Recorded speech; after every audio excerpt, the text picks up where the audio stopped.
கவிப்பேரரசு ஐயா வைரமுத்து அவர்கள் தன்னுடைய 3ஆம் உலகப் போரிலே எழுதுவார், நம்மிடத்திலே ஒரு நெருப்பு பந்தம் இருந்தால் புலியிடமிருந்து தப்பிக்கலாம், நமக்கு வளைந்து நெளிந்து ஓடத் தெரிந்தால் பாம்பிடமிருந்து தப்பிக்கலாம், நமக்கு மரமேற தெரிந்தால் புலியிடமிருந்து தப்பிக்கலாம், நமக்கு குழிக்குள்ளே பதுங்க தெரிந்தால் யானையிடமிருந்து தப்பிக்கலாம். இது அவர் எழுதியது. ஆனால் தப்பிக்கவே முடியாத ஒன்று இந்த திருட்டு திராவிட கட்சிகளுக்கு வாக்களிப்பது. மொட்டை மாடியிலிருந்து குதித்துவிட்டு சக்திமான் காப்பாற்றுவார் என்று நம்புவதும், திருட்டு திராவிட கும்பலுக்கு ஓட்டு போட்டு நாடு நல்லா இருக்கும் நம்புறது ஒண்ணுதான், சாவு உறுதி. பெரும் மதிப்பிற்குரிய மகாத்மா காந்தி அவர்கள் இளைஞர்களை அரசியலுக்கு அழைத்தார். நாட்டில் இருக்கக்கூடிய நேர்மையானவர்கள், தேச பற்றாளர்கள் காந்தி நம்மைத்தான் அழைக்கிறார் என்று காந்தியின் பக்கம் போய் நின்றார்கள். நேதாஜி சுபாஷ் சந்திர போஸ் இளைஞர்களை அழைத்தார். வீரமிக்க இளைஞர்கள் நேதாஜி நம்மைத்தான் அழைக்கிறார் என்று நேதாஜியின் பக்கம் போய் நின்றார்கள். பெருந்தலைவர் காமராஜர் இளைஞர்கள் அழைத்தார். தமிழ்நாட்டில் உள்ள தேசப்பற்றாளர்கள் பெருந்தலைவர் காமராஜரின் பக்கம் நின்றார்கள். முத்துராமலிங்க தேவர் இளைஞர்கள் அழைத்தார். தேசியமும் தெய்வீகமும் கொண்ட இளைஞர்கள் தேவர் நம்மைத்தான் அழைக்கிறார் என்று தேவர் பக்கம் போய் நின்றார்கள். கலைஞர் கருணாநிதி இளைஞர் அழைத்தார். நாட்டில் இருக்கிற அத்தனை அயோக்கிய பயிலும் தலைவர் நம்மைத்தான் அழைக்கிறார் என்று கலைஞரின் பக்கம் நின்றார்கள். நாடு நாசமா போய் 50 வருஷமாச்சு. நாசமாய் போயிருக்கிற இந்த நாட்டை சீர்திருத்த தனி மனிதன் ஒருவன், எந்த பணமும் கிடையாது, எந்த படைபலமும் கிடையாது, சாதிய பின்புலமும் கிடையாது, அப்பா தாத்தா அரசியல் கட்சியில் கிடையாது, எம்எல்ஏ எம்பிக்களை சுவைத்தது கிடையாது.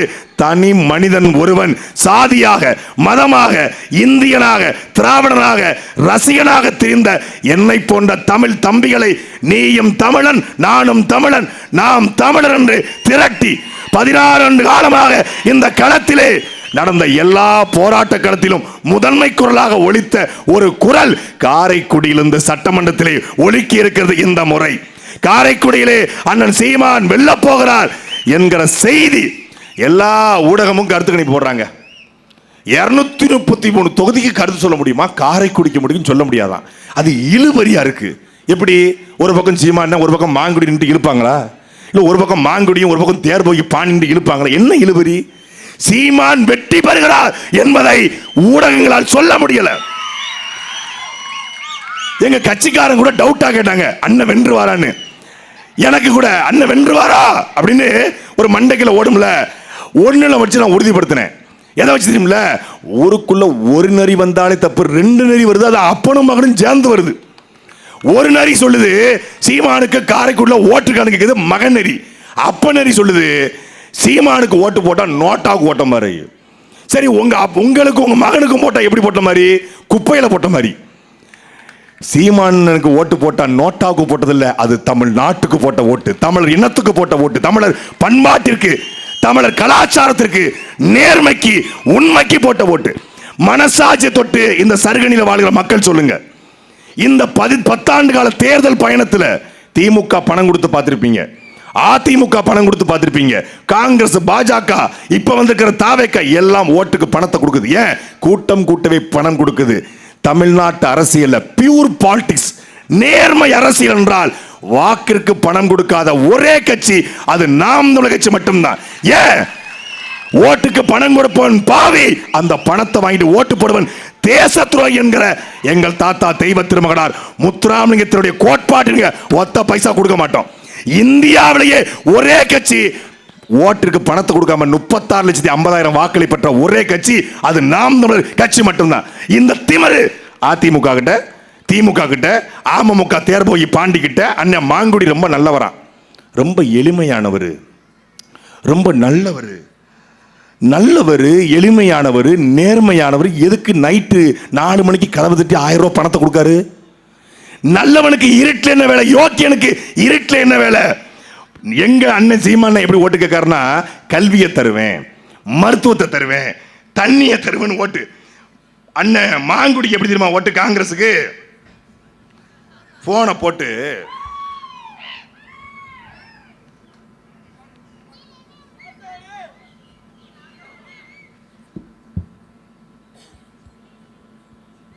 ஆடியோ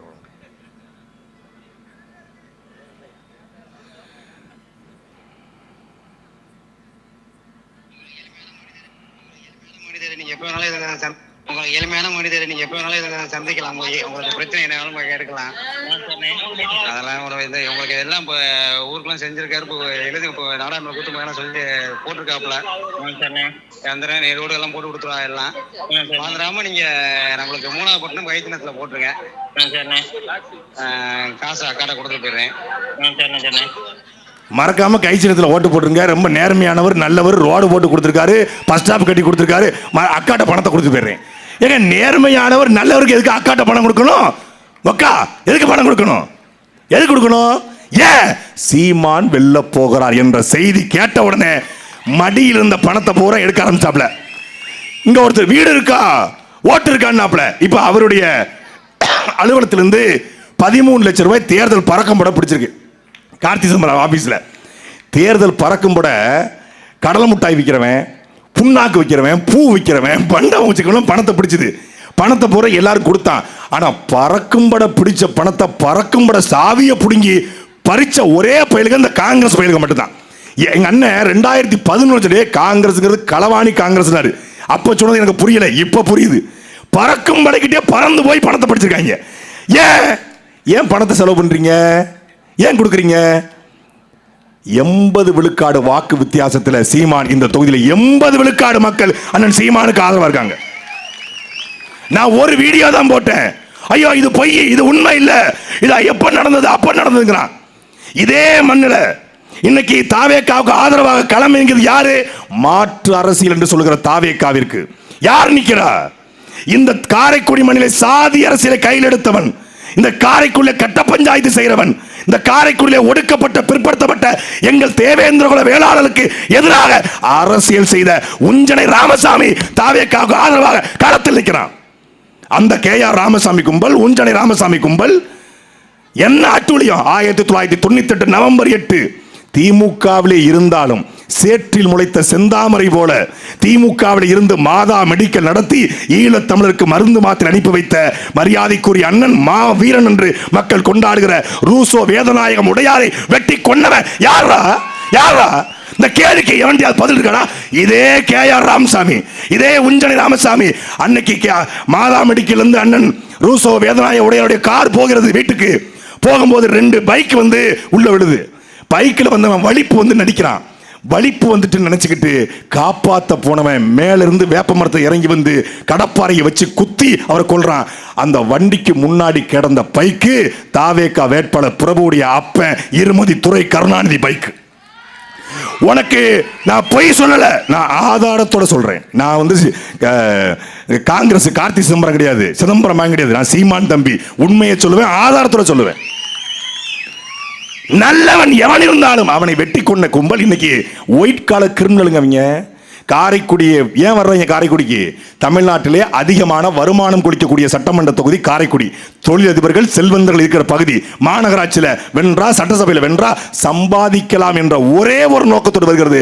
ஆனால் எங்கள் அண்ணன் சீமான் காரைக்குடியை ஒரு இடத்துல கூட டாஸ்மாக் இருக்காது, காரைக்குடியை ஒரு இடத்துல கூட தூர்வாரப்படாத குளங்கள் இருக்காது. காரைக்குடியில் ஆரம்ப கல்வி முதல் ஆராய்ச்சி கல்லூரி, காரைக்குடி முதல் தமிழ்நாட்டுக்கு ஆரம்ப கல்வி முதல் ஆராய்ச்சி கல்லூரி இலவசம், மருத்துவம் அனைவருக்கும் இலவசம், தூய குடிநீர் இலவசம். இதை முன்வைத்து நாங்கள் அரசியல் பண்றோம். அவன் மிரட்டி இந்த சுயேட்சை வேட்பாளர் பூரா போன போட்டு மிரட்டி தாவேக்காக்கு நம்ம வேலை பார்க்குறோம், நீங்கள் ஓட்டு போட்டுருங்க, மிரட்டிட்டா ஓட்டு போட்டுருவானா?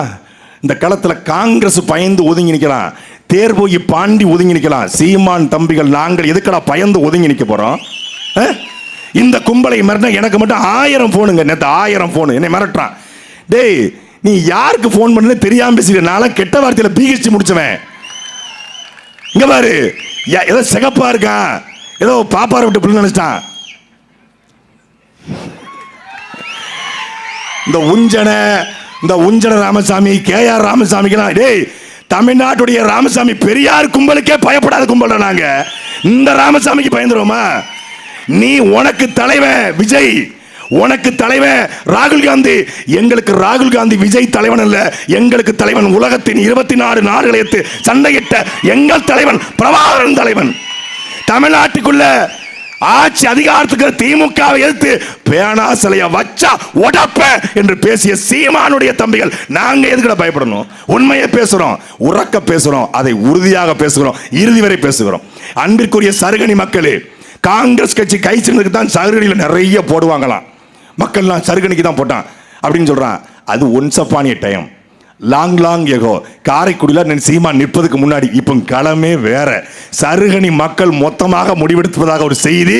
இந்த முறை எங்கள் வாக்கு ஏர் சுமக்கும் விவசாயி இரண்டாம் இடத்துக்கு சீமானை முதல் இடத்துக்கு கொண்டு வருது எங்க பொறுப்பு. எங்க அக்கா தங்கச்சி எத்தனை பேர் பாருங்க, உண்மையாக்கு இல்லையாக்கா? ஜெயிக்க வைப்பீங்கல்ல?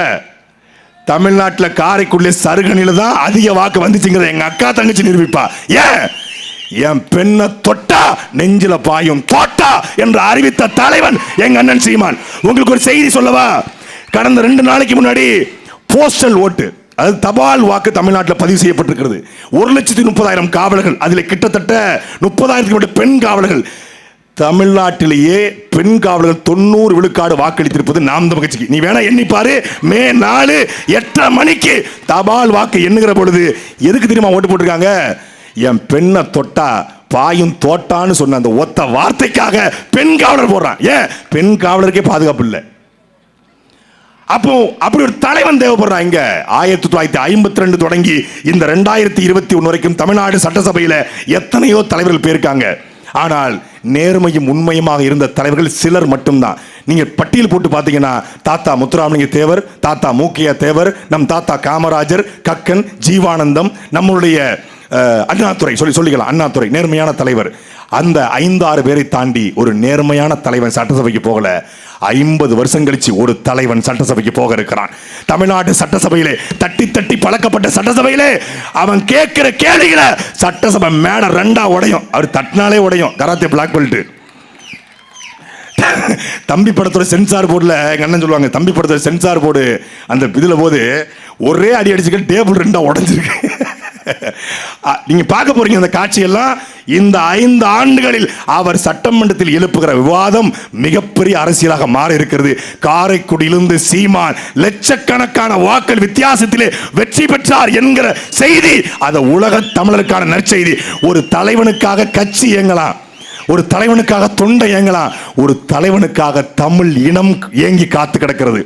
எல்லா இஸ்லாமிய தம்பிமார்கள் எடுத்து அண்ணா நாங்க சீமானுக்காக துவா செய்யறோம், எப்படியாவது வெளில வச்சிருங்க. எத்தனையோ கிறிஸ்தவ தம்பிமார்கள் அண்ணா நான் மாதா கோயிலுக்கு நேர்ந்திருக்கேன், மொட்டை போடுறதா நேர்ந்திருக்கேன், வேளாங்கண்ணிக்கு நேர்ந்திருக்கேன், எப்படியாவது அண்ணனை வெளில வச்சிருங்க. எத்தனையோ என்னுடைய சைவ முருகனை பின்பற்றக்கூடியவர்கள் பழனிக்கு. நான் சத்தியமா சொல்றேன், மே 4 அண்ணன் சீமான் வென்ற உடனே பழனியில மொட்டை போடணும் நான் வேண்டி இருக்கிறேன். முதல் முறையாக மொட்டையே போடல, முதல் முறையா. ஏன்? என் அண்ணனின் வெற்றி என்பது என் இனத்தின் வெற்றி, என் தமிழ் பேரினத்தின் வெற்றி என்பதை புரிந்து கொண்டு சருகணியிலே வாழ்கிற மான தமிழர்கள் 5க்கும் 10க்கும் 1000க்கும் 500க்கும் கோட்டருக்கும் கோழி பிரியாணிக்கும் வாக்கை வைத்த மக்களே, ஒரு முறை 2ஆம் எண்ணில் இருக்கிற அண்ணன் சீமானுக்கு வாக்கை செலுத்துங்கள். அது வாக்கல்ல, அடுத்த தலைமுறைக்கான வாழ்க்கை ஒரு வரலாறு காரைக்குடியிலிருந்து தொடங்கட்டும். நன்றி, வணக்கம். நாம் தமிழர், தமிழ் தாய் வாழ்க, தலைவர் பிரபாகரன் வாழ்க.